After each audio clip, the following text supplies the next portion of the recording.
ئەو بارودۆخەیەکی ئەمڕۆ عێراق پێدا تێپەڕدەبێ بە تایبەتی بەغدا و پارێزگارەکانی باشوور بارودۆخێکی هەستیارە پێویست بۆ دەکا کە بە بیرێکی فراوانتر و بە حکمتەوە هەموو لایەنە سیاسیەکان بە کورد و بە عەرەبەوە بە شیعە و بە سوننەوە مامەڵەی لەگەڵ بکەن و بەڕاستی پێویستە مامەڵەیەکی نەرمتر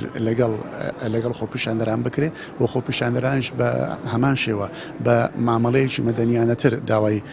مافەکانی خۆیان بکەن بۆیە دوور لە توندوتیژی نەبوونی توندوتیژیان واسهێنان لە توندوتیژی ئەمە یەکەمین ڕێگایە بۆ چاکسازی و بۆ ئەو گۆڕانکاریانەی کە ئەوان داوای دەکەن. ئەمڕۆ بەڕاستی ئەم خۆپیشاندانانەی عێراق زۆر جیاوازە لە خۆپیشاندانەکانی جارانی پێشوو ئەم جارە خۆپیشاندانەکە چ لە قەبارە چ لە شێوە چ لە داواکاریەکان جیاوازترن بۆیە پێویست بۆ دەکا کە حکوومەت بە زووترین کات مامەڵەیەکی جددی لەگەڵ ئەم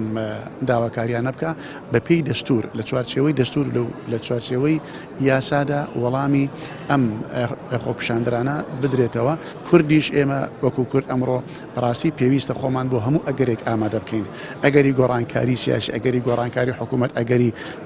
هەڵوەشانەوەی حکوومەت و پەرلەمان ئەگەری دەستکاریکردنی دەستور هەموو ئەمانە پێویستە خۆمان بۆ ئامادە بکەین ئەویش بە بوونی یەک گوتاری سیاسی لە کوردستان گوتارێکی کوردی موحد هەبێ بەرامبەر بە هەموو ڕووداوەکە.